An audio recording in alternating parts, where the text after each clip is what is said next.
और सबसे पहले आपको बताएं कि किसी को कानून हाथ में लेने की इजाज़त नहीं दी जाएगी। वज़ीर आज़म की विफाकी काबीना इजलास में गुफ्तगू। इजलास में मजहबी जमात के एहतजाज से पैदा सूरत हाल का जायज़ा लिया गया।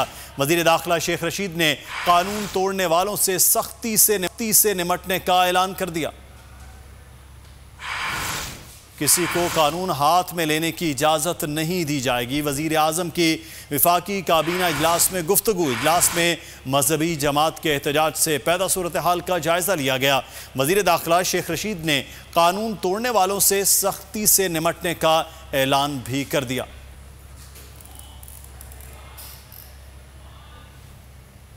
वज़ीर आज़म इमरान खान की ज़ेर सदारत होने वाले इजलास में यह कहा गया कि किसी को कानून हाथ में लेने की इजाज़त नहीं दी जा सकती है। वज़ीर आज़म की विफाकी काबीना इजलास में गुफ्तगू। इजलास में मजहबी जमात के एहतजाज से पैदा सूरत हाल का जायज़ा भी लिया गया। वज़ीर दाखिला शेख रशीद ने कानून तोड़ने वालों से सख्ती से निमटने का ऐलान भी कर दिया।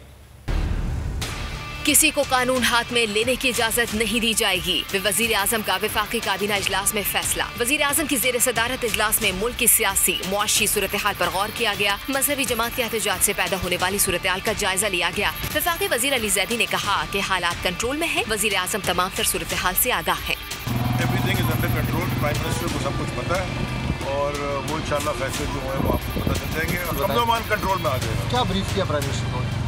प्राइम मिनिस्टर को हम तो नहीं ब्रीफ कर सकते, मिनिस्ट्री ऑफ इंटीरियर करती है। उन्होंने ब्रीफ किया कि जी जहाँ पे हालात थोड़े से ऊपर नीचे हैं वो अंडर कंट्रोल आ जाएंगे। हुकूमत ने कानून तोड़ने वालों से सख्ती से निमटने का ऐलान कर दिया। वज़ीर दाखिला शेख रशीद ने कहा कि एहतजाज से पैदा होने वाले हालात जल्द बेहतर हो जाएंगे। किसी के रिहाई का फैसला नहीं हुआ।